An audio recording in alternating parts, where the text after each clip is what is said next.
اور non filers کے لیے خرید و فروخت اور کاروبار کرنا مشکل ہوگا۔ وزیر خزانہ نے ٹیکس بڑھانے کی تجویز دے دی ہے۔ کہا کہ زیادہ آمدن والوں پر زیادہ ٹیکس کا نفاذ ہوگا۔ نان فائلرز کے لیے کاروباری ٹرانزیکشن کے ٹیکس میں نمایاں اضافہ عائد کیا جائے گا۔ 6 لاکھ روپے آمدن پر ٹیکس چھوٹ برقرار، جبکہ پراپرٹی ہولڈنگ پر ٹیکس کی شرح 15%۔ نان فائلرز کے لیے ٹیکس 45% ہوگا۔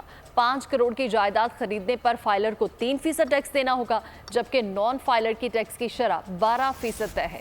جائیدادوں پر انکم ٹیکس سے 477 ارب 11 کروڑ روپے حاصل ہونے کا ہدف ہے۔ پروگریسو ٹیکس سسٹم کے تحت زیادہ آمدن والوں پر زیادہ ٹیکس کا نفاذ، نان فائلرز کے لیے کاروباری ٹرانزیکشنز کے ٹیکس میں نمایاں اضافہ، انکم ٹیکس چھوٹ 6 لاکھ روپے تک کی آمدن پر برقرار رکھنے کی تجویز ہے۔ ریئل اسٹیٹ پر کیپٹل گینز ٹیکس میں ترمیم، موجودہ قانون میں اموویبل پراپرٹیز کے کیپٹل گینز پر فائلرز اور نان فائلرز دونوں کے لیے ہولڈنگ کی مدت کی بنیاد پر ٹیکس لگایا جاتا ہے۔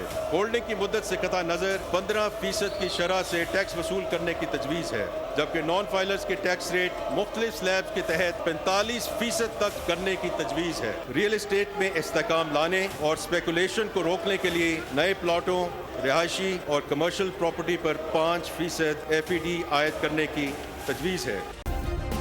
سبسکرائب کریں اور بیل دبائیں تاکہ کوئی خبر رہ نہ جائے۔